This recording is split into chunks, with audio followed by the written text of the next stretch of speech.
Una conservadora del Museo Británico hace un descubrimiento inquietante mientras cataloga artefactos sumerios en las bóvedas de almacenamiento. Es el año 2007 y ella está examinando tablillas de arcilla del período más temprano de la escritura sumeria, alrededor del 3200 a.C. Lo que la inquieta no es lo que dicen las tablillas, sino cómo lo dicen. La escritura cuneiforme es limpia, estandarizada y sofisticada. Los cálculos matemáticos son impecables. Los registros administrativos muestran un sistema burocrático que ya está maduro y plenamente funcional. Ella saca tablillas de 500 años después y descubre que son notablemente similares. Entonces, hace algo inusual. Ella solicita acceso a tablillas fallidas, piezas de práctica, intentos experimentales de escritura. El museo tiene decenas de miles de tablillas sumerias. Seguramente algunas deben mostrar el proceso de aprendizaje desordenado, los errores, la evolución del sistema.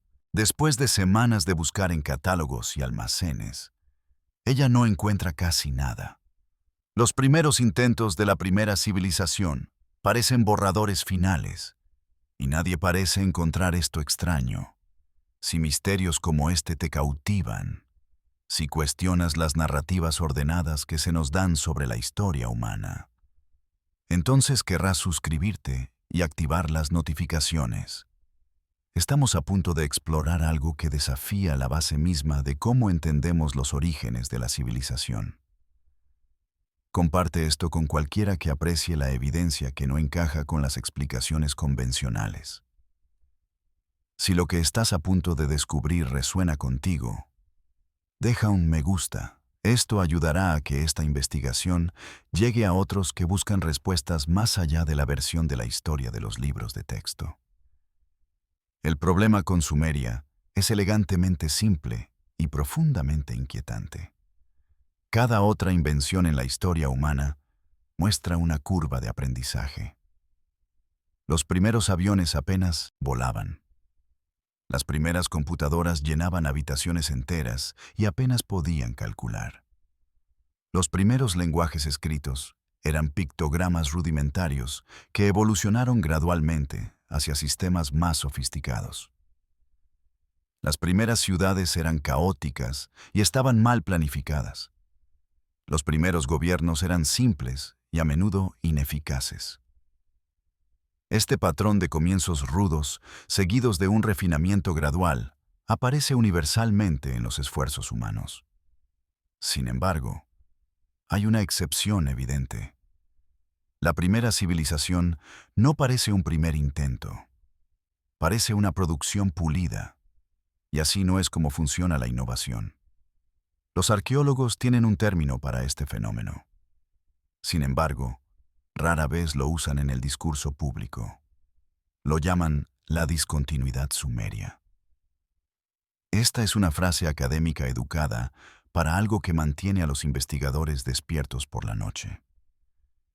La discontinuidad se refiere a la brecha entre lo que esperamos encontrar en el registro arqueológico y lo que realmente existe. Esperamos tropiezos, experimentación, fracasos y una mejora gradual. Encontramos competencia, estandarización, sofisticación y sistemas que parecen haber sido diseñados. No parecen haber sido descubiertos mediante prueba y error.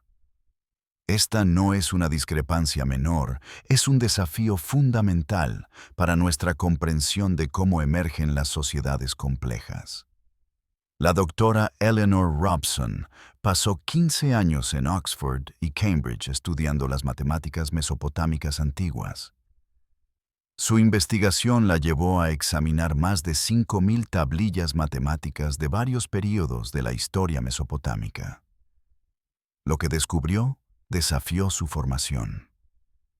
También la obligó a reconsiderar suposiciones que había mantenido a lo largo de su carrera académica. Las primeras tablillas matemáticas, que datan del final del cuarto milenio antes de Cristo, demuestran una comprensión de conceptos. Estos conceptos no deberían haber sido accesibles para personas que supuestamente apenas estaban aprendiendo a contar más allá de sus dedos. El sistema sexagesimal sumerio, basado en el número 60, es matemáticamente elegante. Lo es de maneras que no son inmediatamente obvias. 60 es el número más pequeño divisible por 1, 2, 3, 4, 5 y 6. Esto lo hace extraordinariamente útil para cálculos que involucran fracciones.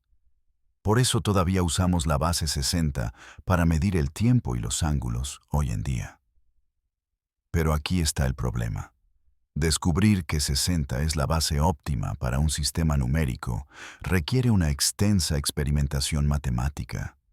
Se necesitaría probar diferentes bases. Habría que trabajar con ellas durante periodos prolongados. Se encontrarían problemas y se buscarían soluciones. Gradualmente, se darían cuenta de que 60 resuelve más problemas que otras opciones. Este proceso experimental debería haber tardado generaciones. También debería haber dejado abundante evidencia en forma de tablillas. Estas tablillas usarían diferentes sistemas numéricos, cálculos con errores y un refinamiento gradual de las técnicas. Sin embargo, las primeras tablillas matemáticas sumerias ya usan la base 60 de manera consistente y correcta. No hay tablillas que muestren que intentaron la base 10, la base 12 o la base 20. No hay evidencia de debate sobre qué sistema adoptar. No hay textos matemáticos que expliquen por qué eligieron 60. El sistema simplemente aparece, completamente funcional. Es como si alguien se hubiera sentado y lo hubiera diseñado con pleno conocimiento de sus ventajas. Aún más inquietantes son las propias tablas matemáticas. Las tablas de multiplicar sumerias de los períodos más tempranos son completas y precisas. No comenzaron con tablas simples para expandirlas gradualmente. Las tablas más tempranas que hemos encontrado ya incluyen multiplicaciones complejas, recíprocos, cuadrados y raíces cuadradas. Alguien creó estas tablas con una comprensión sistemática de las relaciones matemáticas. Esto no fue a través de un descubrimiento accidental. Cuando se examinan estas tablillas bajo magnificación, se puede ver la precisión de las marcas del estilete. También se aprecia la consistencia de los símbolos y la confianza del escriba. Este no es el trabajo de alguien que está resolviendo cosas. Este es el trabajo de alguien que ya sabe. La doctora Robson encontró tablilla tras tablilla que demostraban técnicas avanzadas de resolución de problemas. Los sumerios podían calcular el área de campos irregulares. También podían determinar el volumen de pirámides truncadas. Además, resolvían lo que llamaríamos ecuaciones cuadráticas.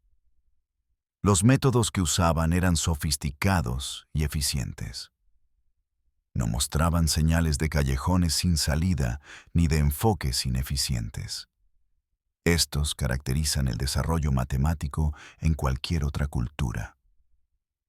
Las matemáticas chinas, las matemáticas griegas y las matemáticas indias muestran secuencias claras de desarrollo. Estas secuencias tienen falsos comienzos y mejoras graduales.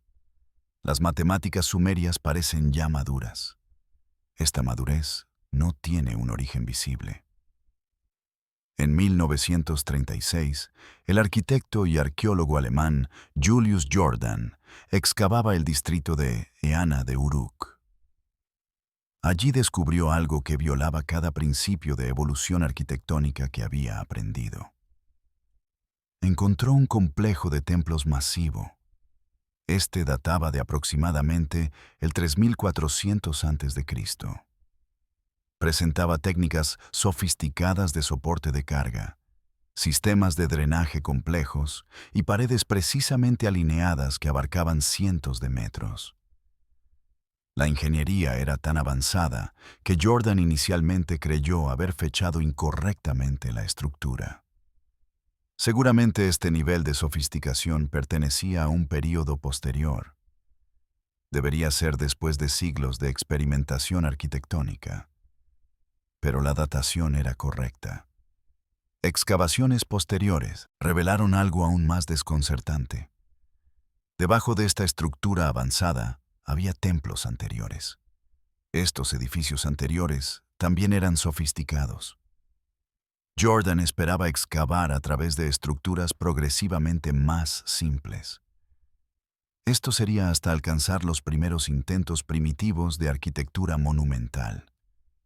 En cambio, cada capa mostraba una ingeniería competente. Los edificios se hicieron más pequeños a medida que excavaba más profundo. Sí, pero no se volvieron más rudimentarios. El templo más temprano que encontró, que data de alrededor del 3800 a.C., ya estaba construido. Contaba con un tamaño de ladrillo estandarizado, cimientos adecuados y una planificación arquitectónica deliberada. ¿Dónde estaban las estructuras fallidas? ¿Dónde estaban los edificios que colapsaron porque los arquitectos no entendían la distribución de carga? ¿Dónde estaban los templos con paredes torcidas porque los constructores aún no habían dominado la topografía? ¿Dónde estaban los diseños experimentales que no funcionaron del todo? En cada otra tradición arquitectónica podemos encontrar tales pruebas. Catedrales medievales que se agrietaron porque los constructores llevaron la arquitectura gótica demasiado lejos. Edificios romanos que se derrumbaron durante la construcción. Esto sucedió mientras los ingenieros aprendían los límites del hormigón. Incluso la arquitectura moderna tiene su parte de fracasos que enseñaron valiosas lecciones. Pero la arquitectura sumeria parece haber surgido sin este proceso de aprendizaje. La precisión es lo que molesta a los ingenieros estructurales que examinan estas ruinas. Los edificios sumerios estaban orientados a los puntos cardinales con una precisión de menos de 1 grado. Sus paredes eran verticales con tolerancias que serían respetables incluso para los estándares modernos. Sus sistemas de drenaje tenían gradientes cuidadosamente calculados. Esto servía para mover el agua sin que se acumulara o erosionara los canales. Este tipo de precisión requiere instrumentos de topografía, conocimientos matemáticos y una amplia experiencia en proyectos de construcción. Sin embargo, los primeros grandes edificios sumerios ya demuestran esta precisión. La fase rudimentaria de prueba y error que debería preceder a tal competencia está ausente, o es tan breve que resulta arqueológicamente invisible. Sir Leonard Woolley, excavando en Ur en la década de 1920, documentó lo que llamó el problema de los cimientos. Los edificios sumerios tenían cimientos que se extendían mucho más profundamente de lo necesario para el soporte estructural. Estos cimientos eran elaborados, incorporaban drenaje, utilizaban materiales cuidadosamente seleccionados y mostraban sofisticación ingenieril. Woolley se dio cuenta de que estos cimientos no solo soportaban la estructura visible. Estaban resolviendo problemas que solo se hacen evidentes después de haber construido varios edificios grandes y de haber aprendido de los fracasos. Cimientos que previenen la humedad ascendente. Cimientos que distribuyen cargas en suelos inestables. Cimientos que se adaptan a las inundaciones estacionales. Los sumerios construyeron sus primeras grandes estructuras con soluciones a problemas que aún no deberían haber encontrado. La escritura cuneiforme presenta quizás la versión más aguda del déficit experimental. La escritura es una de las invenciones más complejas de la humanidad. Requiere pensamiento simbólico abstracto. Necesita acuerdo social sobre los significados de los símbolos. Exige técnicas de producción estandarizadas y apoyo institucional para la enseñanza y el mantenimiento. Cada sistema de escritura que hemos observado desarrollarse en tiempo real pasó por fases de desarrollo desordenadas. Esto aplica desde el kana japonés hasta el silabario cherokee o los guiones modernos construidos. Estas fases duraron décadas o siglos. La narrativa estándar sobre la escritura cuneiforme afirma que evolucionó de pictogramas simples a símbolos abstractos. Esto ocurrió a lo largo de varios cientos de años. Esto es técnicamente cierto. Sin embargo, oscurece un detalle crucial. Incluso la fase pictográfica más temprana de la escritura sumeria es sorprendentemente sofisticada. Las tablillas de Uruk, que datan del 3200 a.C., no muestran a la gente experimentando. No muestran cómo representar ideas visualmente. Muestran un sistema que ya está estandarizado. Tiene símbolos consistentes que representan conceptos específicos. También incluye elementos gramaticales que indican relaciones entre los símbolos.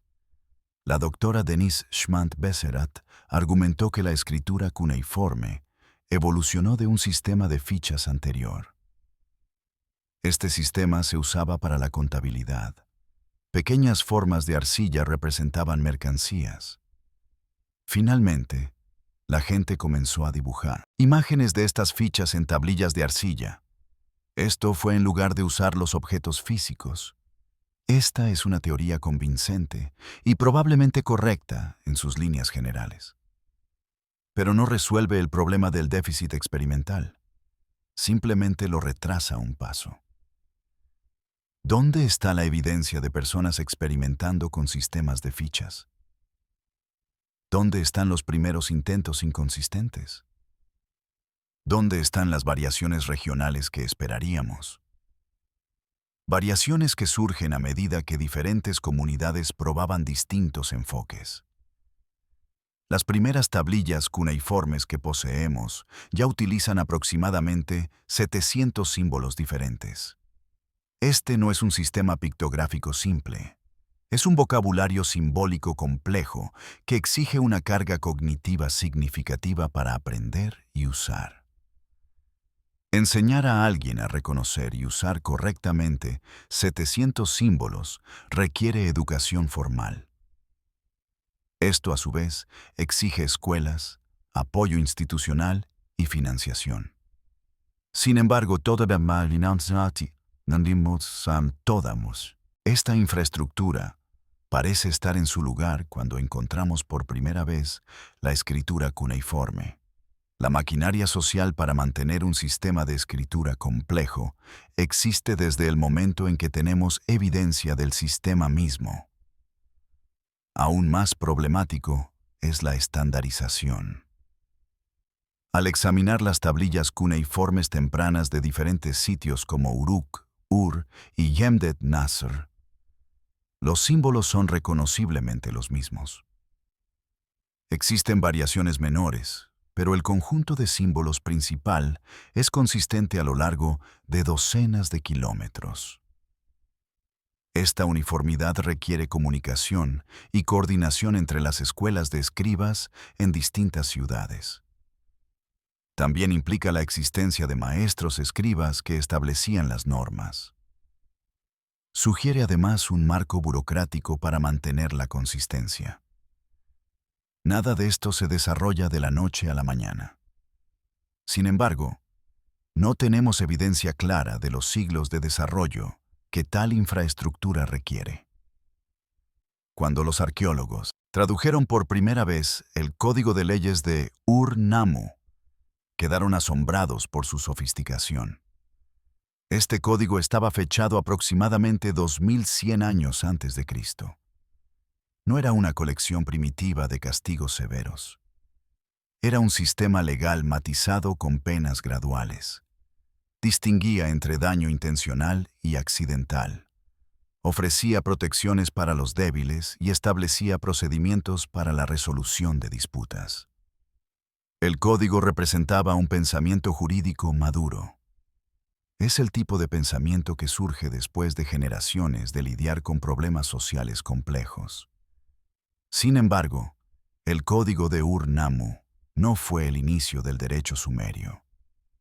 Fue una reforma de tradiciones legales ya existentes que, según el prólogo, se habían corrompido. Documentos legales sumerios anteriores revelan que existía una ley compleja siglos antes de Ur-Nammu. Los contratos del período dinástico temprano, alrededor de 2600 años antes de Cristo, muestra disposiciones elaboradas, testigos y mecanismos de ejecución. Los documentos judiciales describen procedimientos legales con demandantes, demandados y presentación de pruebas. Los jueces emitían veredictos. Las escrituras de propiedad incluyen descripciones detalladas de límites, cadenas de títulos y cláusulas que protegen los derechos de varias partes. Esta no es una ley experimental. Este es un sistema legal maduro que ya ha resuelto los conceptos básicos y está manejando casos complejos y situaciones límite. El problema para los historiadores del derecho es el mismo al que se enfrentan los arqueólogos con cada aspecto de la civilización sumeria. Los sistemas legales no surgen completamente formados. Se desarrollan a través del conflicto social, a medida que las comunidades luchan por resolver disputas de manera justa y prevenir la violencia. Los sistemas legales tempranos suelen ser simples, enfocados en prevenir los peores abusos y mantener el orden básico. Se vuelven más complejos a medida que las sociedades encuentran nuevos tipos de disputas y desarrollan nociones de justicia más sofisticadas. Este proceso evolutivo debería tomar siglos y dejar evidencia clara. Esto se manifestaría en leyes anteriores más simples que darían paso a leyes posteriores más complejas. El derecho sumerio no muestra este patrón. Los documentos legales más antiguos que poseemos ya distinguen entre diferentes tipos de propiedad. También reconocen varias formas de contrato y aplican diferentes estándares a distintas clases sociales.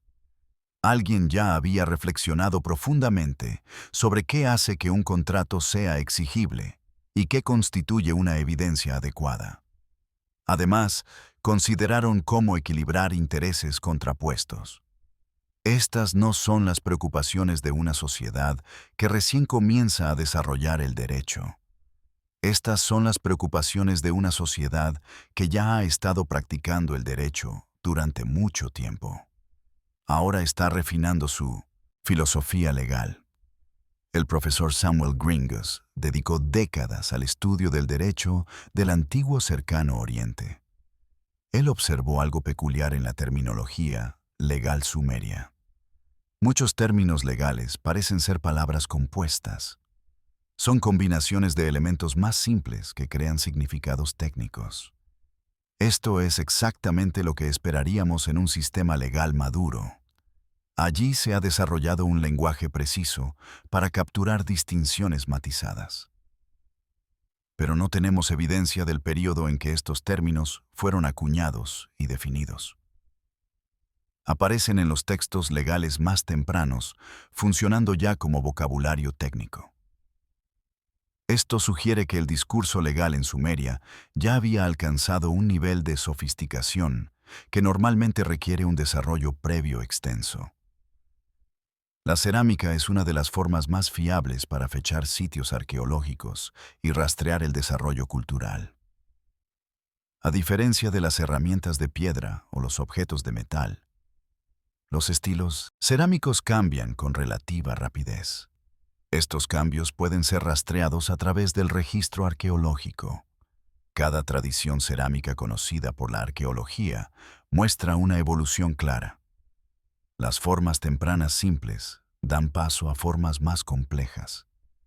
Las técnicas decorativas mejoran con el tiempo, y los métodos de cocción se vuelven más sofisticados a través de la experimentación. El desarrollo de la tecnología cerámica es generalmente un ejemplo de libro de texto sobre cómo funciona la innovación humana. Es lenta, incremental y se construye sobre la experiencia acumulada. La cerámica sumeria viola este patrón de maneras sutiles pero significativas. La cerámica más antigua asociada con las culturas proto-sumerias del período Ubaid ya es notablemente lograda. Este período se sitúa alrededor de 5.500 años antes de Cristo. La cerámica Ubaid presenta formas complejas, una decoración pintada sofisticada y evidencia de técnicas de cocción avanzadas. Los arqueólogos asumieron inicialmente que esta cerámica sofisticada debía tener predecesores más simples. Sin embargo, las excavaciones de sitios anteriores en la región no han encontrado una secuencia de desarrollo clara. Existen tradiciones cerámicas anteriores en Mesopotamia, pero estas no conducen obviamente a la cerámica Ubaid de la manera que esperaríamos. La introducción del torno de alfarero en Mesopotamia ocurrió alrededor de 3.500 años antes de Cristo. Este es otro dato para el problema del déficit experimental. El torno de alfarero es una innovación tecnológica importante que cambia la forma de hacer cerámica. En todas las demás regiones donde podemos documentar la adopción del torno de alfarero, hay un período de aprendizaje. La cerámica temprana hecha con torno a menudo es torpe. Muestra signos visibles del alfarero luchando por controlar la arcilla giratoria. Solo después de generaciones de práctica, los alfareros logran las formas lisas y simétricas que el torno posibilita. Los alfareros mesopotámicos parecen haber dominado el torno casi de inmediato. La cerámica más antigua hecha con torno de Sumeria ya es lograda y muestra pocos signos de incertidumbre experimental.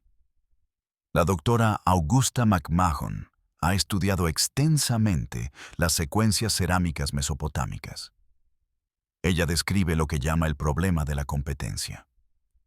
En cada etapa del desarrollo de la cerámica en Sumeria, los alfareros ya parecían saber lo que estaban haciendo. Aparecen nuevas técnicas y se ejecutan inmediatamente bien. Los nuevos estilos surgen completamente formados en lugar de evolucionar gradualmente. Es como si cada generación de alfareros sumerios heredara no solo las técnicas de sus predecesores, también heredaron el beneficio de su experiencia. De alguna manera, evitaron la necesidad de cometer los mismos errores y aprender las mismas lecciones. Este patrón de rápida competencia aparece en tantos aspectos de la cultura material sumeria. Por lo tanto, no puede ser una coincidencia. Manejar el agua en el sur de Mesopotamia es extraordinariamente difícil. Los ríos Tigris y Éufrates se inundan de forma impredecible. El suelo es propenso a la salinización si se riega incorrectamente. Además, el terreno llano dificulta el control del flujo de agua. Los ingenieros de riego modernos, con toda su formación y tecnología, luchan por optimizar el riego en este entorno. Sin embargo, los antiguos sumerios crearon sistemas de riego que sustentaron densas poblaciones urbanas durante miles de años. ¿Cómo lo lograron sin la experimentación de prueba y error que debería haber resultado en numerosos fracasos? Los estudios arqueológicos de antiguos sistemas de riego en Irak han mapeado cientos de kilómetros de canales, diques y redes de distribución de agua. Estos sistemas muestran una ingeniería sofisticada. Los canales tenían gradientes calculados con precisión. Los sistemas de distribución aseguraban una asignación uniforme del agua. Los sistemas de drenaje prevenían el encharcamiento. Los sistemas más antiguos que podemos identificar, que datan del período Ubaid o antes, ya demuestran esta sofisticación. No hay evidencia clara de proyectos de riego fallidos. Tampoco hay canales abandonados excavados en ángulos incorrectos o sistemas de distribución que no funcionaran. Esta ausencia de fracasos es profundamente desconcertante. El riego es una ingeniería compleja que depende de la comprensión de la hidrología, la ciencia del suelo y los patrones climáticos locales. No se podían aprender estas cosas de libros porque no existían libros. Tampoco se podían simular sistemas de riego para probarlos antes de construir, ya que esa tecnología no existía. Era necesario construir los sistemas y observar cómo funcionaban. También había que modificarlos cuando fallaban y desarrollar gradualmente el conocimiento. Esto se hacía a través de una experiencia práctica costosa y que consumía mucho tiempo. Cada generación debería construir sobre las lecciones aprendidas de los fracasos de las generaciones anteriores. ¿Dónde están esas lecciones registradas en el paisaje? El profesor Tony Wilkinson, pionero de la arqueología del paisaje en Mesopotamia, documentó lo que denominó el problema de la eficiencia. Los primeros sistemas de riego sumerios no solo eran funcionales, sino también eficientes. Minimizaban la pérdida de agua por evaporación y prevenían la sedimentación de los canales. Además, entregaban el agua donde se necesitaba, con un mínimo desperdicio. Lograr esta eficiencia requiere optimización, lo que exige probar múltiples enfoques y comparar resultados. Sin embargo, la evidencia arqueológica de tal experimentación es mínima. Los sistemas parecen haber sido construidos correctamente la primera vez. O al menos, cualquier error inicial fue corregido tan rápidamente que no dejó rastro. La coordinación requerida para los sistemas de riego añade otra capa de misterio. Estos no eran proyectos agrícolas individuales. Eran obras públicas masivas que requerían la cooperación entre múltiples comunidades. A veces abarcaban ciudades-estado rivales. Construir y mantener tales sistemas requiere infraestructura política. También exige mecanismos de resolución de disputas y capacidad de aplicación de la ley. Esto es para asegurar que todos contribuyan con su parte de trabajo y respeten los acuerdos de asignación de agua. Este tipo de organización social no aparece de la noche a la mañana. Se desarrolla a través del conflicto y la negociación, a medida que las comunidades aprenden a cooperar. ¿Dónde está la evidencia de este difícil proceso de aprendizaje en la Sumeria temprana? La Edad del Bronce recibe su nombre de la innovación sumeria de alear cobre con estaño. Esto era para crear bronce, un metal superior a cualquiera de sus elementos constituyentes. El bronce es más duro que el cobre, mantiene mejor el filo y puede fundirse en formas complejas. Los sumerios producían bronce alrededor de 3000 años antes de Cristo. Su metalurgia de este periodo demuestra una sofisticación notable. Pero la metalurgia del bronce no es sencilla. Requiere comprender las propiedades de diferentes metales. También exige descubrir las proporciones óptimas para las aleaciones y desarrollar técnicas para trabajar con metales que tienen diferentes puntos de fusión. Arqueólogos experimentales han intentado recrear la producción de bronce antiguo. Utilizaron solo las tecnologías disponibles para los sumerios. Estos experimentos revelaron que producir bronce de calidad es mucho más difícil de lo que parece. La proporción de cobre a estaño es enormemente importante. Demasiado poco estaño y el bronce es demasiado blando. Demasiado estaño y se vuelve quebradizo. La temperatura debe ser cuidadosamente controlada durante todo el proceso de fundición. Las impurezas deben ser eliminadas.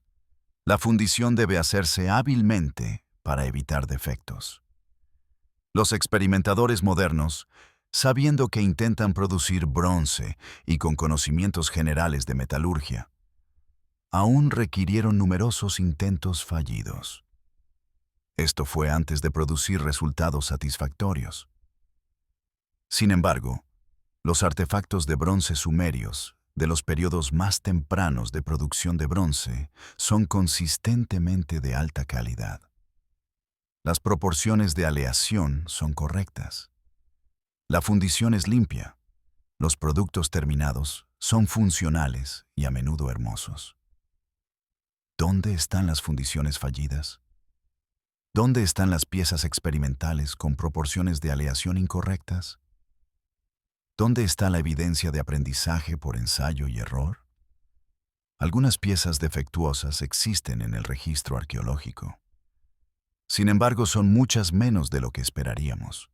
Esto es, si los sumerios realmente estaban aprendiendo la metalurgia del bronce desde cero. Es como si hubieran comenzado con el conocimiento de lo que funcionaba. Solo ocasionalmente cometían errores, en lugar de empezar en la ignorancia. No descubrieron gradualmente lo que funcionaba mediante una experimentación exhaustiva. Las herramientas y técnicas utilizadas en la metalurgia sumeria muestran signos similares de tecnología madura. Utilizaron la fundición a la cera perdida, una técnica sofisticada para crear formas complejas. Emplearon el recocido, un proceso de tratamiento térmico que hace que el metal sea menos quebradizo. Crearon objetos compuestos, combinando diferentes metales para distintas partes basándose en sus propiedades. Cada una de estas técnicas requiere conocimientos especializados que deberían haberse acumulado durante generaciones. Sin embargo, todas ellas aparecen en el repertorio sumerio de forma relativamente temprana. Existe poca evidencia de la fase de desarrollo durante la cual se adquirió este conocimiento. Las ciudades sumerias más tempranas requerían una enorme capacidad administrativa. La gestión de la distribución de alimentos para decenas de miles de personas era crucial. También lo eran la coordinación de proyectos de obras públicas y la recaudación de impuestos. Además, mantener la ley y el orden y la diplomacia con otras ciudades eran esenciales. Todas estas funciones exigían sistemas burocráticos. Las burocracias no surgen de la nada completamente formadas. Se desarrollan incrementalmente a medida que las sociedades se vuelven más complejas y surgen nuevos desafíos administrativos. Deberíamos ver pruebas de que la administración sumeria comenzó siendo sencilla. Debería haberse vuelto más compleja con el tiempo. Sin embargo, el registro arqueológico no muestra esto. Las tabletas administrativas más tempranas de Uruk, que datan de alrededor del año 3200 a.C., documentan una burocracia ya bastante elaborada. Hay registros de diferentes tipos de funcionarios, con roles especializados. Existen jerarquías de autoridad con múltiples niveles administrativos. Hay procedimientos estandarizados para registrar transacciones, rastrear inventario y auditar cuentas. Esto no es una burocracia naciente que aprende a funcionar. Este es un sistema administrativo maduro que ya ha resuelto la mayoría de los desafíos operativos básicos. Considere lo que se necesita para crear incluso un sistema burocrático simple. Debe definir roles y responsabilidades para diferentes funcionarios. Necesita establecer procedimientos que los funcionarios seguirán consistentemente. Necesita crear mecanismos para capacitar a nuevos funcionarios. Necesita desarrollar métodos para almacenar y recuperar registros. Necesita establecer procedimientos de auditoría para detectar fraudes e incompetencia. Necesita crear trayectorias profesionales que motiven a personas talentosas a unirse y permanecer en el servicio burocrático. Cada uno de estos elementos requiere pensamiento, experimentación y refinamiento. Esto se basa en la experiencia con lo que funciona y lo que no. La burocracia sumeria parece haber resuelto todos estos problemas cuando la encontramos por primera vez en el registro escrito. Las tabletas describen funcionarios cuyos roles están claramente definidos. Los procedimientos están estandarizados en diferentes contextos administrativos. Sofisticados sistemas de registro permiten rastrear los recursos a lo largo del tiempo. Debe haber habido décadas o siglos de desarrollo administrativo antes de que se lograra este nivel de sofisticación. Sin embargo, tenemos una evidencia mínima de ese periodo de desarrollo. La burocracia aparece en escena, ya sabiendo sus líneas. La civilización compleja requiere educación. Los escribas deben ser capacitados para leer y escribir. Los sacerdotes deben aprender procedimientos rituales. Los administradores deben comprender la contabilidad y el derecho. Los artesanos deben adquirir habilidades especializadas. Toda esta capacitación requiere instituciones educativas. Estas instituciones necesitan planes de estudio, maestros, instalaciones y financiación. El sistema educativo sumerio era sofisticado, con escuelas formales llamadas eduba. Estas escuelas capacitaban a los estudiantes en escritura, matemáticas y literatura. Pero cuando encontramos por primera vez evidencia de estas escuelas en el registro arqueológico, ya funcionaban eficientemente. Esto sugiere una larga historia previa a la que no podemos acceder. Los ejercicios de los estudiantes sumerios, tabletas de arcilla en las que los aprendices de escriba practicaban sus habilidades, ofrecen una ventana a los métodos educativos. Estos ejercicios siguen planes de estudio estandarizados. Los estudiantes progresan a través de etapas definidas de aprendizaje. Copian textos modelo. Practican combinaciones de símbolos cada vez más complejas. Memorizan listas estándar de términos y conceptos. El sistema educativo que revelan estos ejercicios es sofisticado y sistemático. Alguien diseñó este plan de estudios. Lo probó para ver qué funcionaba y lo perfeccionó basándose en la experiencia. Después, lo estableció como el enfoque estándar. Este proceso de diseño debería haber tomado generaciones.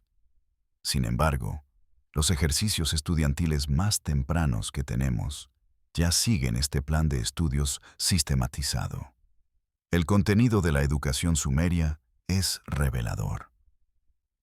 Los estudiantes no solo aprendieron habilidades prácticas, estudiaron literatura, historia y matemáticas más allá de lo estrictamente necesario para la competencia profesional.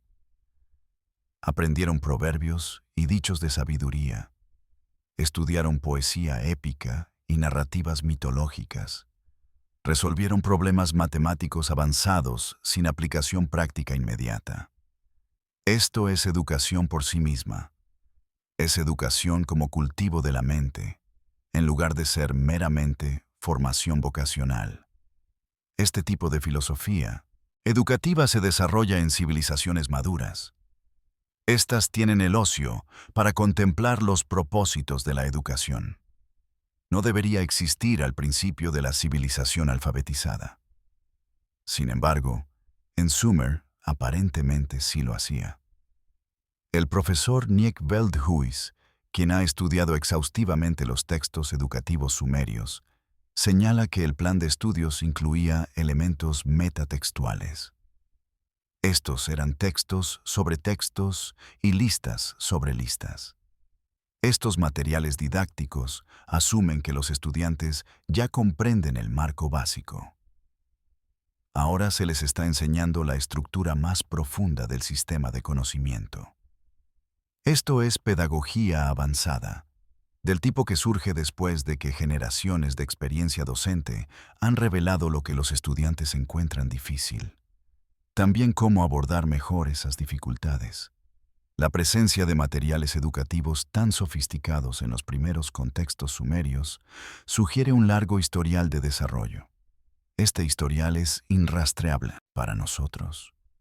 Las ciudades sumerias se dedicaron al comercio a larga distancia desde sus periodos más tempranos.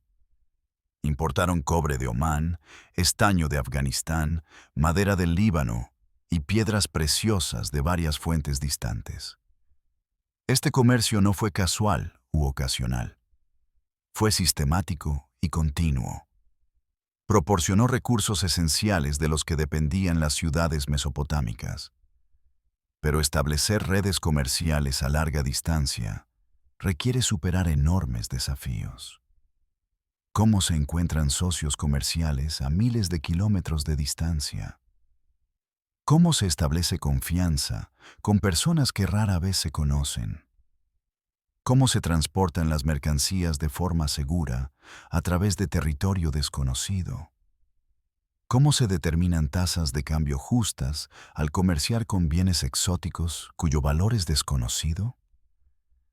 Cada red comercial histórica que hemos estudiado muestra un proceso de expansión gradual. Los comerciantes comienzan con socios comerciales cercanos. Luego extienden lentamente su alcance a medida que construyen relaciones y ganan experiencia.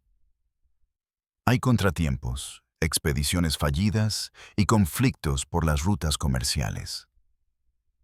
Existe un aprendizaje gradual sobre los bienes valiosos en diferentes mercados. Este proceso de desarrollo debería haber tomado siglos en la antigua Mesopotamia. Sin embargo, la evidencia arqueológica sugiere que las ciudades sumerias se dedicaron a un extenso comercio a larga distancia casi desde su inicio. Bienes exóticos de fuentes distantes aparecen en los primeros contextos sumerios sin la acumulación gradual que esperaríamos. Los requisitos organizativos del comercio a larga distancia son sustanciales. Alguien tiene que financiar expediciones. Esto significa tener capital para invertir y la voluntad de arriesgarlo. Alguien tiene que organizar caravanas o barcos. Esto significa tener experiencia logística. Alguien tiene que negociar con pueblos extranjeros. Esto significa tener habilidades diplomáticas y, posiblemente, intérpretes. Alguien tiene que asegurar que las mercancías regresen sanas y salvas. Esto significa tener capacidades de seguridad. Todas estas funciones requieren conocimiento especializado y apoyo institucional. ¿De dónde adquirieron los sumerios este conocimiento tan rápidamente? La estandarización de los bienes comerciales presenta otro enigma. Los lingotes de cobre sumerios, encontrados en sitios a cientos de kilómetros de distancia, a menudo se ajustan a pesos estándar. Esta estandarización requiere alguna forma de coordinación a través de grandes distancias. Implica la existencia de estándares acordados. Sugiere marcos institucionales para hacer cumplir esos estándares. Crear tales marcos requiere negociación, acuerdo y mecanismos de aplicación. Debería tomar un tiempo considerable establecerlos. Sin embargo, los bienes comerciales estandarizados aparecen tempranamente en el registro arqueológico sumerio. Esto sugiere que los marcos institucionales ya estaban establecidos. ¿Cómo sucedió esto tan rápidamente? Los sumerios fueron astrónomos consumados. Rastrearon los movimientos de los cuerpos celestes. Utilizaron este conocimiento para propósitos calendáricos y agrícolas. Textos astronómicos mesopotámicos posteriores, de los periodos babilónico y asirio, son impresionantemente precisos. Predicen posiciones planetarias, eclipses lunares y otros eventos celestes con una precisión que rivaliza con los cálculos modernos. Pero estos logros posteriores se basan en fundamentos establecidos por los sumerios. Esos fundamentos son sorprendentemente sofisticados para personas que supuestamente apenas comenzaban a observar el cielo sistemáticamente. El conocimiento astronómico se acumula lentamente. Esto se debe a que los ciclos celestes se desarrollan durante largos periodos. Para predecir un eclipse lunar, se deben observar múltiples eclipses e identificar el patrón que los relaciona. Para crear un calendario preciso, se deben rastrear las estaciones durante muchos años. También se debe determinar cómo mantener el sistema de conteo alineado con los ciclos solares y lunares. Para mapear las posiciones de las estrellas, se necesita una observación paciente durante muchas noches. También se necesita algún sistema para registrar lo que se ve. Todo esto lleva tiempo. generaciones de observadores que se basan en el trabajo de los demás. Acumulan gradualmente los datos necesarios para predicciones precisas. Sin embargo, los sistemas de calendario sumerios, que datan de al menos el año 2700 a.C. y probablemente antes, ya muestran sofisticación. Utilizaron un calendario lunisolar. Este intentaba reconciliar el mes lunar con el año solar. Este era un problema desafiante que incluso los sistemas de calendario modernos manejan torpemente. La solución sumeria implicó meses intercalares, meses adicionales insertados periódicamente. Esto mantenía el calendario alineado con las estaciones. Determinar cuándo y con qué frecuencia insertar estos meses requiere amplios conocimientos astronómicos y sofisticación matemática. ¿De dónde adquirieron los sumerios este conocimiento a tiempo para tener calendarios funcionales tan temprano en su historia? Los textos astronómicos sumerios mencionan catálogos de estrellas y presagios celestes. Estas son colecciones de observaciones que vinculan eventos celestes con sucesos terrestres. Crear tales catálogos requiere no solo observar eventos celestes, también requiere correlacionarlos con acontecimientos terrestres durante periodos prolongados. Esto es para determinar si existen patrones. Esto es ciencia empírica, prueba de hipótesis mediante observación sistemática. Los sumerios parecen haber estado involucrados en este tipo de pensamiento científico desde muy temprano en su historia. Pero desarrollar una metodología científica requiere evolución cultural. No es una forma obvia o natural de pensar sobre el mundo. ¿Cómo se estableció tan rápidamente el pensamiento científico en la cultura sumeria? Los textos médicos sumerios, aunque limitados en comparación con la literatura médica babilónica y asiria posterior, demuestran una sofisticación sorprendente. Describen procedimientos quirúrgicos, preparaciones farmacéuticas con docenas de ingredientes y técnicas de diagnóstico para identificar enfermedades. Este conocimiento médico no pudo haberse acumulado rápidamente. El entendimiento médico requiere observar a muchos pacientes. También implica probar diferentes tratamientos, seguir los resultados y construir gradualmente un cuerpo de conocimiento sobre lo que funciona.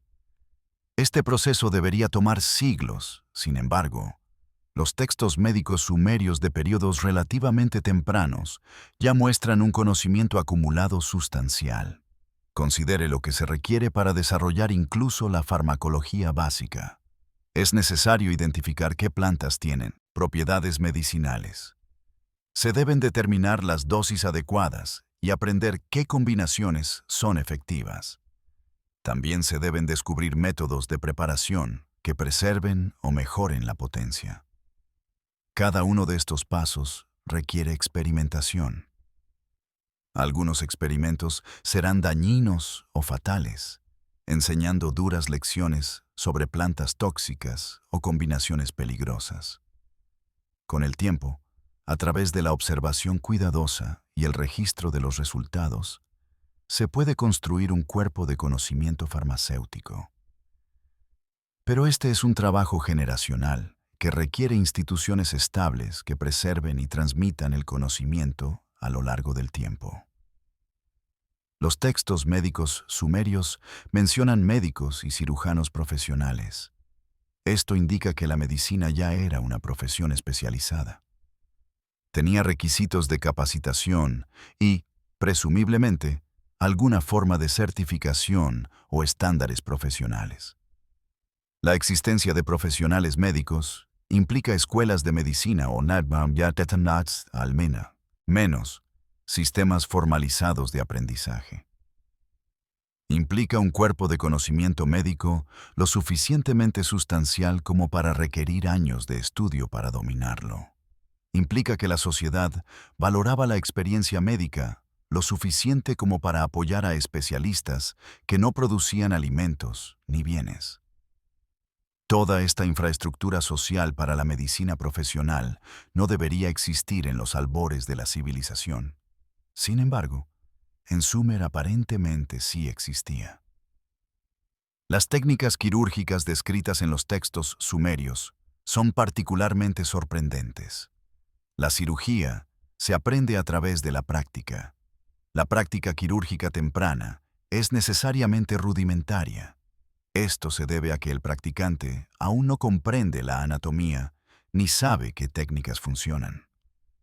Deberíamos encontrar evidencia de que la cirugía sumeria temprana era básica y que se volvió gradualmente más avanzada. En cambio, los procedimientos quirúrgicos descritos en los textos más antiguos ya son bastante sofisticados.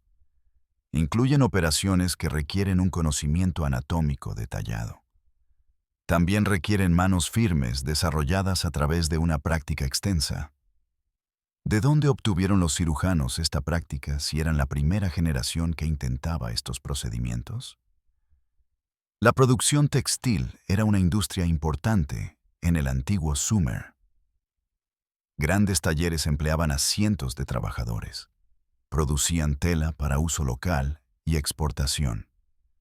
La escala y la sofisticación de la producción textil sumeria están documentadas en textos administrativos. Estos textos rastrean la asignación de lana. También documentan la producción de tejido y la distribución de telas terminadas. Pero producir textiles de calidad requiere un amplio conocimiento técnico sobre la preparación de fibras, las técnicas de hilado, los patrones de tejido y los procesos de teñido. Cada una de estas habilidades debe desarrollarse a través de la práctica. Dominarlas debería llevar generaciones de artesanos. Ellos construirían sobre la experiencia de los demás. Las representaciones más antiguas de telares sumerios, de alrededor del 3000 a.C., muestran dispositivos complejos, capaces de producir patrones intrincados. Estos no son telares de marcos simples adecuados solo para telas básicas. Son máquinas sofisticadas que permiten al tejedor crear diseños complejos controlando hilos individuales. Diseñar y construir tales telares requiere comprender principios mecánicos. Usarlos eficazmente requiere una habilidad considerable. Sin embargo, los telares complejos aparecen en el registro arqueológico sumerio sin evidencia clara de los predecesores más simples que esperaríamos. Los tintes sumerios incluían una amplia gama de colores. Esto indica conocimiento de numerosas fuentes de tintes vegetales y minerales. También demuestra técnicas para extraerlos y aplicarlos. Crear tintes que no se desvanezcan con el lavado o la exposición al sol es químicamente complejo. Se necesitan mordientes, sustancias que ayudan a los tintes a unirse a las fibras. Se necesita comprender qué mordientes funcionan con qué tintes y qué fibras. También es necesario conocer las temperaturas y los tiempos adecuados para los procesos de teñido. Todo este conocimiento debe acumularse a través de la experimentación. Se necesitan muchos fracasos antes de descubrir técnicas exitosas. ¿Dónde está la evidencia de esta fase experimental?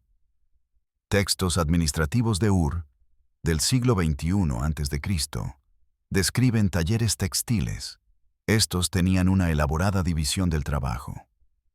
Diferentes trabajadores se especializaban en distintas etapas de la producción. Esta especialización requiere que la producción haya alcanzado una escala y eficiencia donde los roles especializados tengan sentido económico. Lograr esa escala y eficiencia requiere generaciones de optimización. Esto implica descubrir cómo organizar la producción, también cómo funcionan mejor las herramientas, cómo capacitar eficazmente a los trabajadores y cómo mantener el control de calidad. Sin embargo, la producción textil sumeria parece haber alcanzado este estado optimizado notablemente temprano. Esto sugiere un desarrollo rápido, o también una herencia de conocimientos de tradiciones textiles anteriores que no podemos documentar. En la arqueología académica y la historia antigua existe un entendimiento tácito de no enfatizar demasiado el problema del déficit experimental. Los académicos reconocen casos individuales donde los desarrollos sumerios parecen sorprendentemente rápidos o sofisticados, pero rara vez dan un paso atrás para considerar el peso acumulado de todas estas instancias juntas. Cuando se compilan todas las áreas donde Sumer muestra una sofisticación madura, sin un precedente de desarrollo claro, surge un patrón. Este patrón es profundamente incómodo para las narrativas convencionales sobre cómo comienza la civilización. Las explicaciones estándar ofrecidas para cualquier caso individual de sofisticación precoz son lo suficientemente razonables tomadas de forma aislada. Quizás simplemente aún no hemos encontrado la evidencia anterior. Quizás el desarrollo ocurrió más rápido de lo que normalmente asumimos bajo las condiciones adecuadas. Quizás hubo más transferencia de conocimiento de regiones vecinas de lo que nos damos cuenta. Quizás el entorno de Mesopotamia favoreció específicamente un desarrollo rápido. Cada una de estas explicaciones es plausible para cualquier caso individual. Pero cuando el mismo patrón aparece en muchos dominios, estos incluyen la escritura, las matemáticas, la arquitectura y la metalurgia. También la administración, la agricultura, el comercio, la medicina, la astronomía y el derecho. Entonces, la carga explicativa acumulativa se vuelve abrumadora. Considere el argumento de probabilidad. Si hay un 10% de posibilidades de que simplemente hayamos pasado por alto la evidencia de desarrollo en un dominio dado, entonces, la posibilidad de que lo hayamos pasado por alto en los 10 dominios sería 0.1 elevado a la décima potencia. Esto es 1 en 10.000 millones. Esas son probabilidades astronómicas. Cuantos más dominios examinemos donde Sumer muestra una sofisticación madura sin un precedente experimental claro, menos plausible se vuelve que esto sea simplemente un artefacto de evidencia incompleta.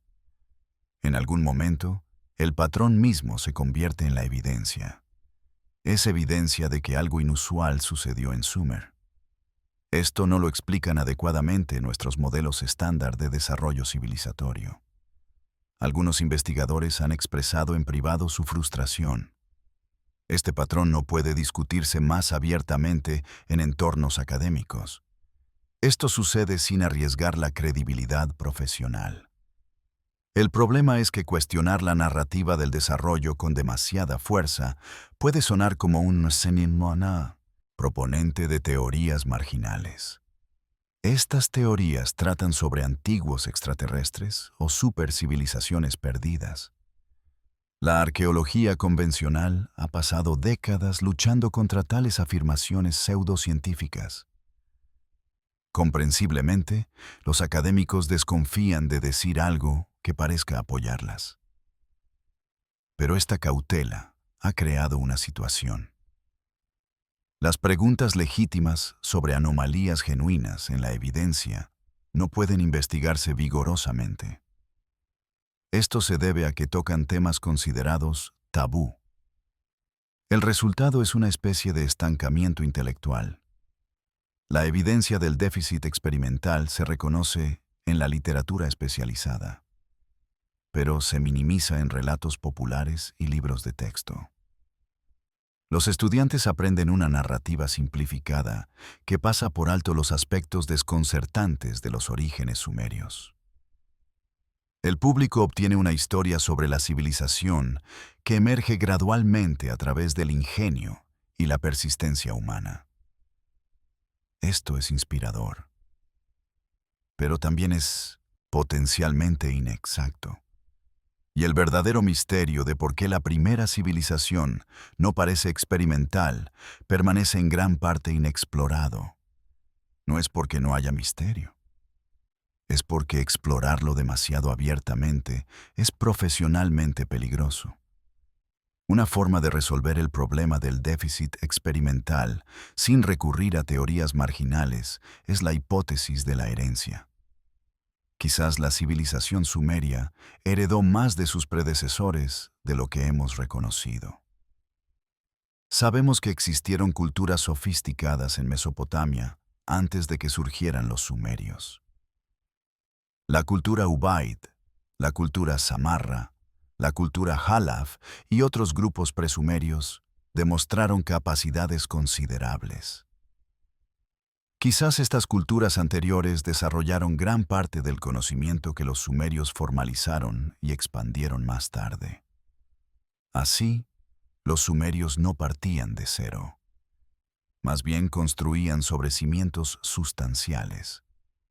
Esta hipótesis tiene un mérito considerable y probablemente es parte de la Diulquiones. Respuesta. La continuidad entre los estilos de cerámica, las técnicas arquitectónicas y los patrones de asentamiento Ubaid y sumerios sugiere fuertemente que los sumerios heredaron conocimientos de sus predecesores Ubaid. La existencia de sistemas de contabilidad con fichas de arcilla siglos antes de la escritura cuneiforme. Esto sugiere que los escribas sumerios heredaron marcos conceptuales de tradiciones anteriores de registro. La presencia de la agricultura de regadío en la Mesopotamia presumeria. Esto sugiere que los sumerios heredaron conocimientos de ingeniería hidráulica de practicantes anteriores. Pero la hipótesis de la herencia, aunque útil, no resuelve completamente el problema. Solo empuja la pregunta un paso atrás. Si los sumerios heredaron su sofisticación de la cultura Ubaid, ¿de dónde la obtuvo la cultura Ubaid? La gente de Ubaid también muestra capacidades notables que aparecen relativamente de repente en el registro arqueológico. Su cerámica, sofisticada, sus elaboradas plataformas de templos y sus extensas redes comerciales. Todo esto indica un nivel de desarrollo social y tecnológico. Debería haber requerido una larga fase experimental. Si rastreamos la cadena de herencia hacia atrás, a través de culturas mesopotámicas anteriores, seguimos encontrando el mismo patrón. Capacidades que parecen demasiado sofisticadas para su contexto y conocimientos que parecen no tener un origen claro. Además, la hipótesis de la herencia tiene dificultades para explicar. La transición de las culturas presumerias a la civilización sumeria implicó un aumento tan dramático en la complejidad. Esto fue sin un aumento dramático correspondiente en la evidencia de desarrollo. Los sumerios no solo elaboraron ligeramente lo que existía antes, dieron saltos cuánticos en escritura, matemáticas, arquitectura, administración y muchos otros dominios. Incluso si heredaron un conocimiento sustancial, de alguna manera lo integraron y construyeron sobre él mucho más rápidamente de lo que esperaríamos. La velocidad del desarrollo sumerio sigue siendo desconcertante. Esto es cierto incluso si concedemos que comenzaron con ventajas heredadas. Otra explicación propuesta para el rápido desarrollo sumerio se centra en factores ambientales. El sur de Mesopotamia durante el período sumerio temprano ofreció oportunidades y desafíos inusuales. Estos pudieron haber acelerado el desarrollo civilizatorio. El suelo extremadamente productivo, cuando se regaba correctamente, podía soportar poblaciones densas. La falta de recursos naturales obligó a los habitantes a desarrollar redes comerciales. Las inundaciones impredecibles hicieron necesaria una ingeniería hidráulica sofisticada. Quizás esta combinación única de factores creó condiciones de alta presión que fomentaron una rápida innovación. Esta teoría del catalizador ambiental tiene un atractivo intuitivo.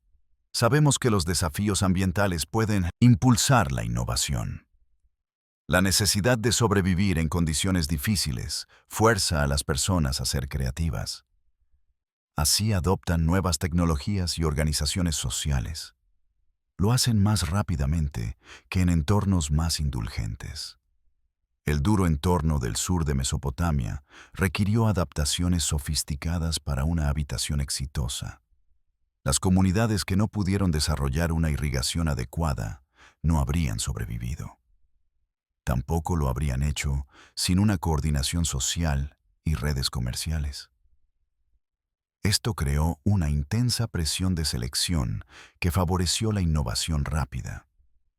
Sin embargo, la teoría del catalizador ambiental enfrenta objeciones significativas. Otras regiones del mundo presentaban entornos igualmente desafiantes. Estos deberían haber desencadenado un desarrollo rápido comparable, pero no lo hicieron. El delta del Nilo en Egipto presentaba muchos de los mismos desafíos. También ofrecía las mismas oportunidades que Mesopotamia. Sin embargo, la civilización egipcia, aunque impresionante, muestra una secuencia de desarrollo más convencional. Esta tiene evidencia más clara de experimentación y sofisticación gradual. El Valle del Indo enfrentó desafíos de irrigación comparables. Sin embargo, desarrolló su civilización durante un periodo más largo. Mostró etapas de desarrollo más visibles. Si la presión ambiental por sí sola explicara el desarrollo rápido, deberíamos ver patrones similares en otros lugares. Sin embargo, no los vemos. Además, la teoría del catalizador ambiental podría explicar por qué los sumerios desarrollaron rápidamente ciertas tecnologías, especialmente aquellas relacionadas con la irrigación y la agricultura. Sin embargo, no explica la sofisticación generalizada que observamos. ¿Por qué la presión ambiental aceleraría el desarrollo de las matemáticas abstractas? ¿Por qué produciría sistemas legales maduros y burocracias administrativas sofisticadas? Lo haría sin fases experimentales visibles. ¿Por qué conduciría a un conocimiento astronómico avanzado? Los desafíos ambientales podrían impulsar adaptaciones específicas. Sin embargo, el patrón en Sumer es de sofisticación general en muchos dominios. Algunos de estos no tienen una conexión obvia con las presiones ambientales. Algunos investigadores han propuesto que el desarrollo rápido en Sumer resultó de la agregación de poblaciones. Esto se refiere a la unión de grupos diversos. Tenían diferentes bases de conocimiento y habilidades. A medida que personas de varias regiones migraron al sur de Mesopotamia, trajeron diferentes tecnologías. También trajeron ideas y prácticas. La mezcla de estas diversas tradiciones de conocimiento, en estrecha proximidad, pudo haber producido una rápida innovación. Las personas combinaron ideas de maneras novedosas. Aprendieron de la experiencia de los demás. Este modelo cuenta con evidencia de apoyo. Sabemos que la civilización sumeria era étnica y lingüísticamente diversa. El idioma sumerio coexistía con las lenguas semíticas. Existe evidencia genética de movimientos de población hacia Mesopotamia. Estos procedían de regiones circundantes. La cultura material de los primeros sitios sumerios muestra influencias de múltiples tradiciones anteriores. Esto sugiere la convergencia de diferentes corrientes culturales. En teoría, esta diversidad pudo haber acelerado el desarrollo. Los diferentes sistemas de conocimiento se fertilizaron entre sí. Sin embargo, el modelo de agregación de población enfrenta una debilidad crítica. La agregación por sí sola no explica la sofisticación. Unir grupos diversos podría generar innovación, pero no elimina la necesidad de experimentación y refinamiento. Cuando diferentes sistemas de conocimiento se encuentran, no se integran automáticamente en una síntesis sofisticada. Típicamente hay conflicto, confusión y un largo proceso de negociación. Las personas tienen que resolver cómo combinar diferentes enfoques. Deberíamos ver evidencia de este proceso de integración desordenado. Por ejemplo, intentos fallidos donde se probaron ideas incompatibles. También variaciones regionales al integrar ideas de forma distinta. Esperaríamos una convergencia gradual hacia enfoques estandarizados.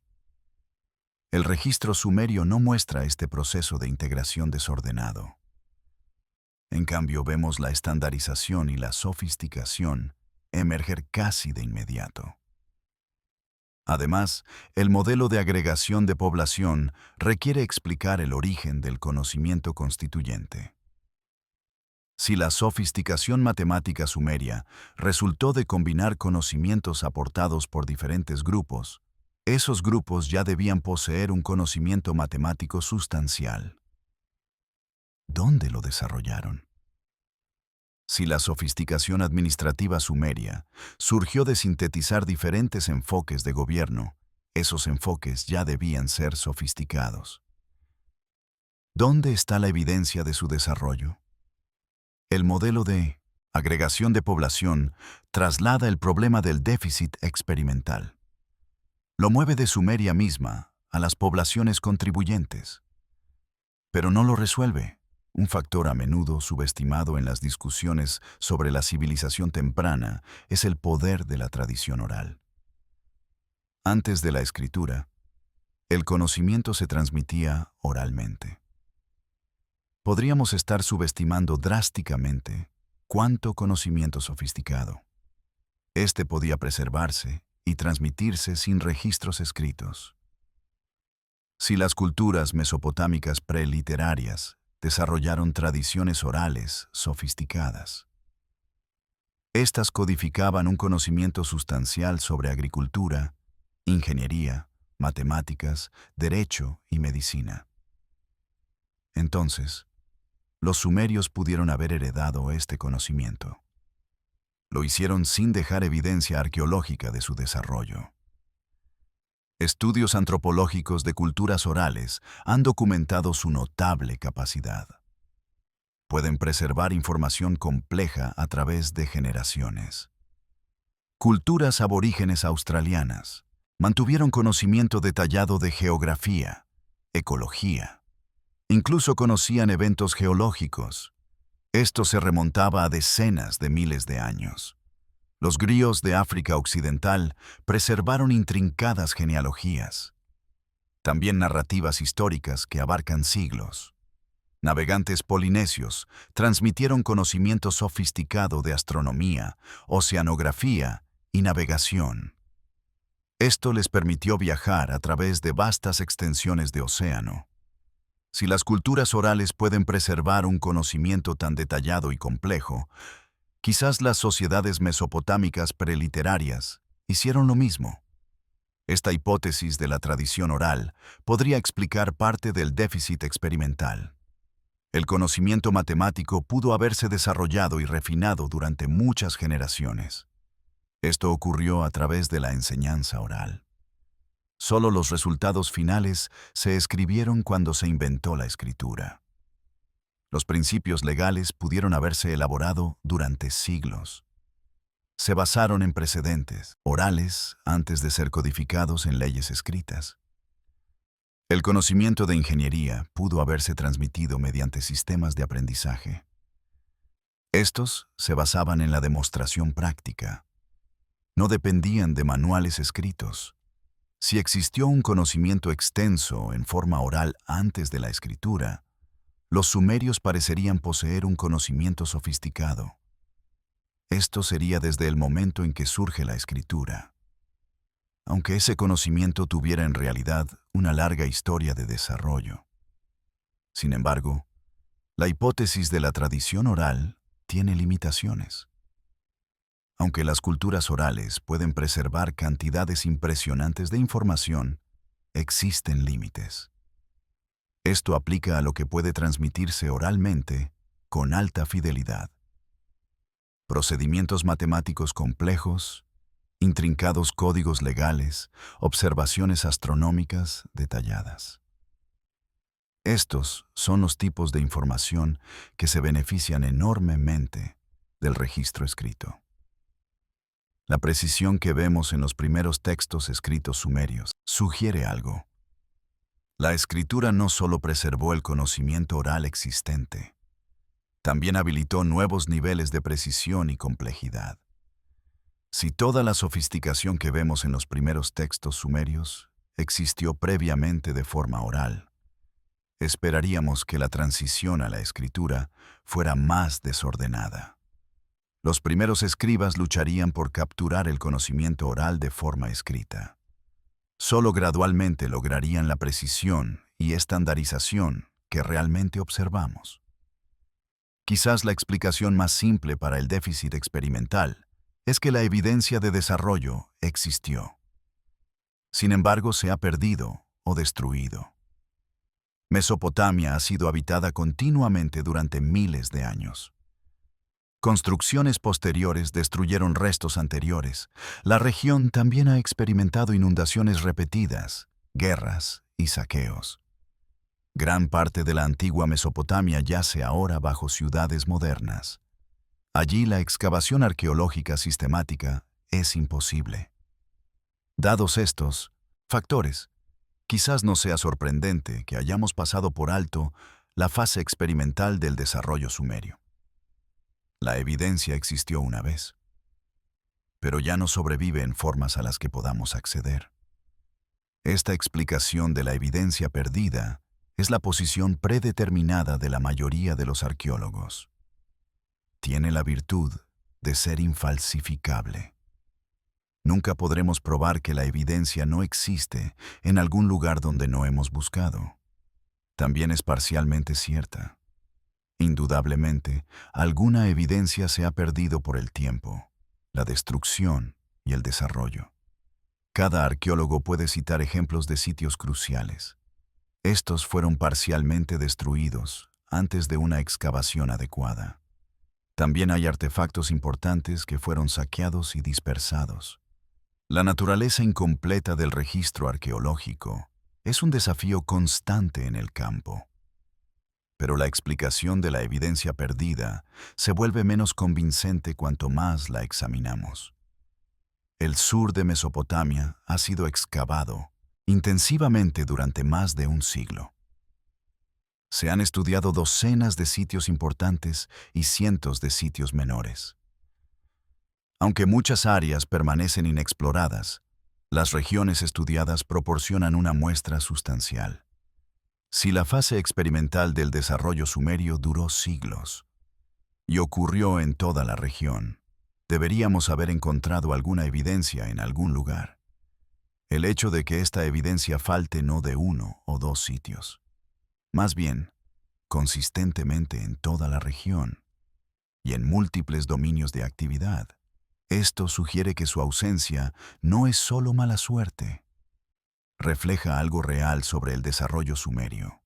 Además, encontramos abundante evidencia de fases experimentales posteriores en la historia mesopotámica.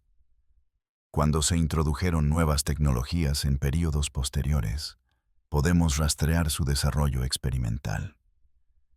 Cuando los sistemas políticos cambiaron, podemos documentar la transición.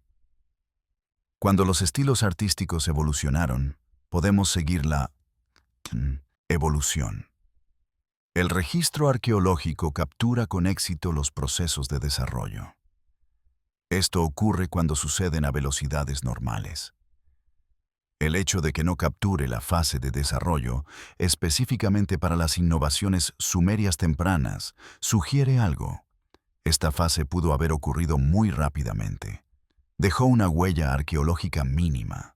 O quizás sucedió en algún lugar que no hemos explorado. Esto nos lleva de vuelta al problema de la herencia. ¿Y si nuestra cronología es incorrecta? La datación arqueológica es sofisticada. Sin embargo, no es infalible, particularmente para los períodos más tempranos. Si la fase de desarrollo de la civilización sumeria duró más tiempo, si duró más de lo que actualmente creemos, entonces sería menos sorprendente que surgieran sistemas sofisticados. Quizás el periodo entre 3800 y 3200 a.C. Este es actualmente entendido como una rápida transformación de 600 años. En realidad, abarcó 1000 o 1500 años. Así, dio más tiempo para la experimentación y el desarrollo. Si nuestra cronología comprime lo que fue un período de desarrollo más largo y lo convierte en un marco de tiempo artificialmente corto, el déficit experimental podría ser un artefacto de datación errónea. No sería un fenómeno real. Esta hipótesis de compresión del tiempo enfrenta obstáculos significativos. Estos provienen de los métodos de datación modernos. La datación por radiocarbono, cuando se calibra correctamente, proporciona fechas razonablemente precisas. Esto aplica a los materiales orgánicos. La seriación de cerámica es una técnica. Esta data sitios basándose en los estilos cambiantes de la cerámica. Está bien establecida y verificada. Se cruza con métodos de datación absoluta. Registros escritos de periodos posteriores mencionan reyes y eventos anteriores. Estos proporcionan anclajes cronológicos adicionales. Todos estos métodos de datación independientes convergen en aproximadamente la misma cronología para el Sumer temprano. Esto nos da confianza en que el marco de tiempo es aproximadamente correcto.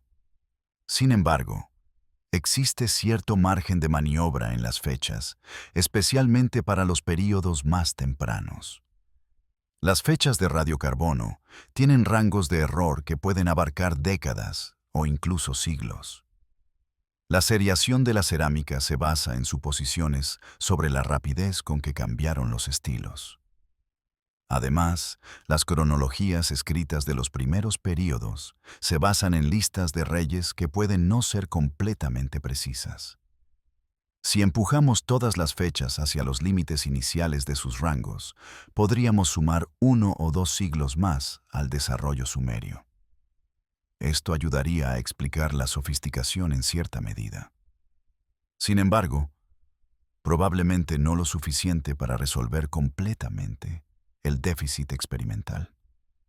Incluso con una datación máximamente generosa, la civilización sumeria se desarrolló mucho más rápidamente que civilizaciones comparables en otros lugares. Una posibilidad más especulativa, pero intrigante, es que algo cambió en las capacidades cognitivas humanas o en la transmisión del conocimiento. Esto habría ocurrido alrededor del momento en que emergió la civilización. Quizás los humanos mejoraron en la sistematización y la enseñanza de habilidades complejas. También pudieron mejorar en el pensamiento simbólico abstracto. Además, quizás mejoraron en la coordinación de proyectos sociales a gran escala. Si hubo una revolución cognitiva o cultural que mejoró la capacidad humana para desarrollar y transmitir conocimiento complejo. Esto podría explicar por qué la civilización surgió relativamente rápido una vez que el proceso comenzó. No se requeriría una fase experimental extendida. La evidencia de tal revolución cognitiva o cultural es, en el mejor de los casos, circunstancial. Sabemos que el comportamiento simbólico,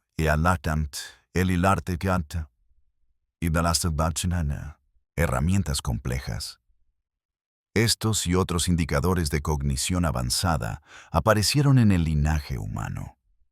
Esto ocurrió hace al menos 50.000 años. Probablemente mucho antes. Para la época de la civilización sumeria, los humanos ya eran conductual y cognitivamente modernos durante decenas de miles de años. Lo que pudo haber cambiado no fue la capacidad cognitiva humana per se. Más bien, fueron las tecnologías culturales. Estas tecnologías estaban destinadas a la transmisión y acumulación de conocimiento. El desarrollo de métodos de enseñanza sistemáticos pudo acelerar el ritmo. La creación de memoria institucional mediante el ritual y la tradición fue clave. El establecimiento de roles especializados permitió una profunda pericia. Estas innovaciones culturales aceleraron la acumulación y aplicación del conocimiento. Si tales innovaciones culturales para la transmisión del conocimiento surgieron en Mesopotamia, esto ocurrió aproximadamente cuando la civilización sumeria apareció. Podría explicar la rápida sofisticación que observamos. Una sociedad que hubiera aprendido a enseñar eficazmente podría desarrollarse más rápido. También si supiera sistematizar el conocimiento. Además, si construyera instituciones para preservar la pericia a través de las generaciones. Desarrollaría capacidades complejas mucho más rápido. Esto sería más rápido que las sociedades que dependen de la transmisión informal del conocimiento. Esto podría explicar por qué los sumerios parecen haber sido mucho más efectivos. Eran mejores desarrollando y desplegando conocimiento sofisticado que sus predecesores. Esto es cierto incluso si el conocimiento mismo tenía raíces antiguas. Esta hipótesis es difícil de probar porque las innovaciones culturales en la transmisión del conocimiento dejan rastros arqueológicos mínimos. Podríamos inferir su existencia de la rápida acumulación de conocimiento que observamos. Sin embargo, eso es un razonamiento circular. No obstante, la posibilidad de avances en la sistematización y transmisión del conocimiento. Estos avances permitieron un rápido desarrollo civilizatorio. Esta posibilidad merece una seria consideración como parte de la explicación de la sofisticación sumeria. El problema del déficit experimental en la civilización sumeria va más allá de la curiosidad académica por la historia antigua. Plantea preguntas fundamentales sobre cómo emergen las sociedades complejas, también sobre cómo se acumula el conocimiento, y si nuestros modelos estándar de evolución social son adecuados. Si la primera civilización no encaja en el modelo de desarrollo que hemos construido, esto se basa en civilizaciones posteriores. Entonces, el modelo necesita una revisión, o Sumer necesita una mejor explicación. Cualquiera de las dos posibilidades tiene implicaciones significativas. Afectan cómo entendemos el desarrollo social humano. Desde un punto de vista práctico, entender cómo las sociedades pueden desarrollarse rápidamente. Esto es sin fases experimentales extendidas. Es relevante para los desafíos modernos. Los países en desarrollo de hoy intentan modernizarse e industrializarse. Lo hacen a velocidades que históricamente parecían imposibles. Comprender cómo la transferencia de conocimiento, el diseño institucional y los factores culturales pueden acelerar el desarrollo. Esto podría proporcionar información útil. Si Sumer logró la sofisticación rápidamente mediante una combinación de conocimiento heredado, presión ambiental o innovación institucional, también pudo ser por factores culturales que no comprendemos completamente. Identificar estos factores podría ayudar a las sociedades modernas. Les ayudaría a navegar sus propias transformaciones rápidas. Desde un punto de vista teórico, el caso sumerio desafía los modelos deterministas de evolución social. Dichos modelos asumen que todas las sociedades deben pasar por etapas de desarrollo similares, esto es, a velocidades también similares. Si Sumer pudo avanzar rápidamente bajo circunstancias particulares, entonces el desarrollo social es más contingente y dependiente del contexto. Esto es más de lo que sugieren los modelos evolutivos lineales. Esto apoya enfoques para comprender las sociedades humanas. Enfatizan la importancia de circunstancias históricas específicas. También resaltan las elecciones culturales y los contextos ambientales. Esto es en lugar de asumir secuencias de desarrollo universales. El déficit experimental sumerio también resalta cuánto desconocemos aún sobre el pasado. La arqueología ha logrado un progreso tremendo al documentar sociedades antiguas. Sin embargo, todavía existen preguntas fundamentales. Estas preguntas son sobre cómo emergen las civilizaciones, las cuales no podemos responder completamente. Mantener la humildad intelectual sobre los límites de nuestro conocimiento es esencial. Debemos estar dispuestos a reconocer enigmas que aún no podemos resolver. Asimismo, debemos permanecer abiertos a la posibilidad de que nuestros modelos actuales sean incompletos. Todas estas actitudes son cruciales para el progreso continuo. Permiten entender mejor la historia humana. Al llegar al final de esta investigación, el misterio central permanece sin resolver. ¿Por qué la primera civilización no parece experimental? Hemos examinado numerosas explicaciones posibles. Por ejemplo, la herencia de culturas anteriores o los catalizadores ambientales. Se incluyen la agregación de población, la tradición oral y la evidencia perdida. También la compresión cronológica. Otra explicación es la revolución cognitivo-cultural. Cada explicación captura parte de la verdad. Sin embargo, ninguna resuelve completamente el enigma. La respuesta más honesta es que no entendemos completamente. No sabemos cómo la civilización sumeria logró su notable sofisticación tan rápidamente. Lo que podemos decir con confianza es que algo inusual sucedió en la antigua Mesopotamia. La convergencia de capacidades sofisticadas en múltiples dominios lo sugiere. También la ausencia de secuencias de desarrollo claras. La estandarización y el refinamiento de sistemas complejos también lo indican. Todo esto apunta a dinámicas de desarrollo diferentes. Difieren de lo que observamos en otras civilizaciones tempranas. Si esto resultó de condiciones ambientales únicas, o de innovaciones culturales excepcionales, también pudo ser una herencia afortunada de conocimiento sustancial, o una combinación de factores que aún no hemos identificado. Esto sigue siendo una pregunta abierta. Futuras investigaciones podrían proporcionar respuestas más claras. Nuevas excavaciones podrían descubrir las fases de desarrollo faltantes. Técnicas de datación avanzadas podrían revelar que nuestra cronología necesita ajustes. Enfoques interdisciplinarios que combinen arqueología, genética y lingüística. Estos podrían revelar conexiones y patrones que hemos pasado por alto. Otros campos también podrían revelar conexiones y patrones que hemos pasado por alto. O quizás concluiremos que el desarrollo sumerio temprano fue verdaderamente excepcional. Fue una confluencia única de circunstancias. Esto produjo un avance rápido. Fue imposible de replicar o explicar completamente dentro de nuestros marcos estándar. Hasta entonces, el déficit experimental sigue siendo un profundo desafío. Afecta nuestra comprensión de los orígenes de la civilización.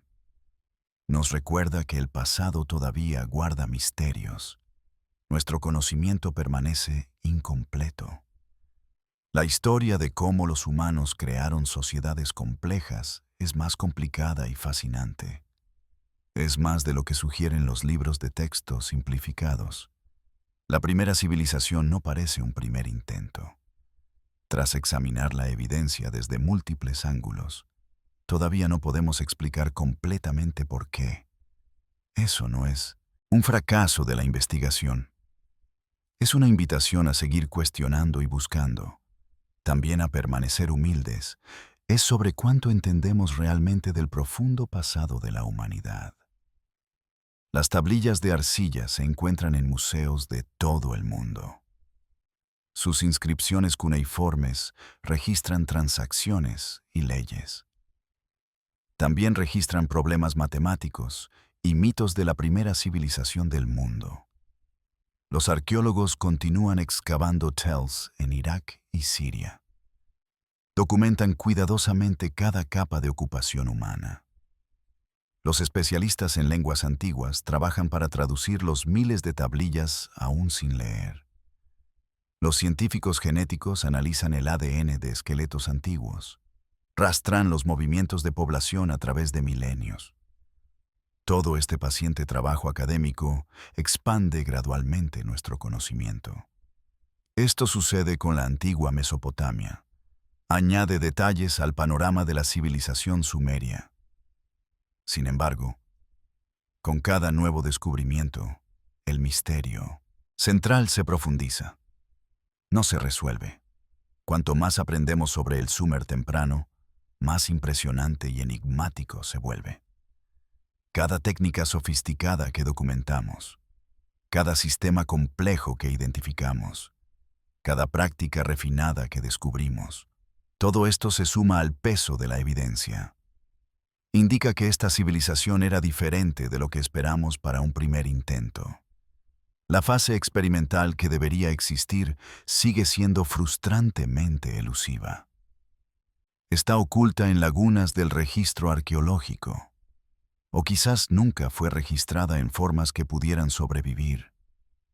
Quizás las generaciones futuras recordarán nuestro desconcierto con diversión. Habrán descubierto evidencia que lo aclara todo. Quizás los arqueólogos del siglo XXII excavarán sitios actualmente inaccesibles. Encontrarán las secuencias de desarrollo faltantes. Quizás nuevas técnicas analíticas revelarán patrones en la evidencia existente. Estos patrones responderán a nuestras preguntas. O quizás el misterio perdurará.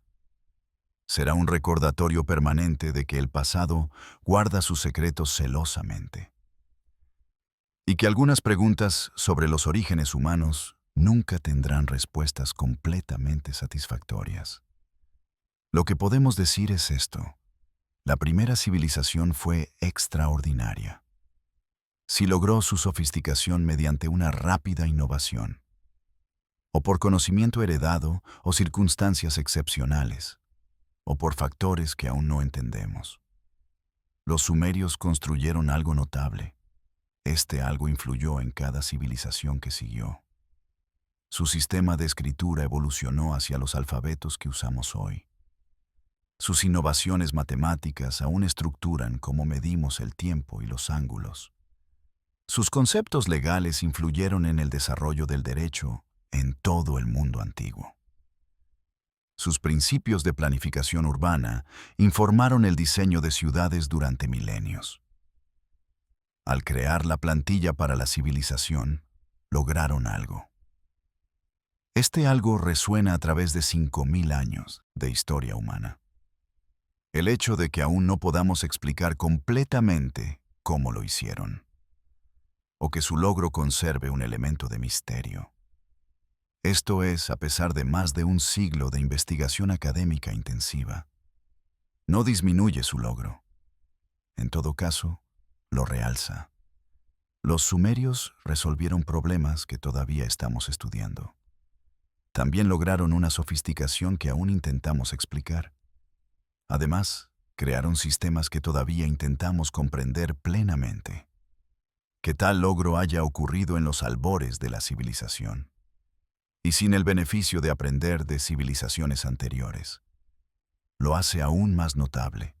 La primera civilización no parece experimental, porque quizás, de formas que aún estamos tratando de comprender, no lo fue. Fue algo más. Algo que surgió a través de procesos y circunstancias que permanecen en parte misteriosos.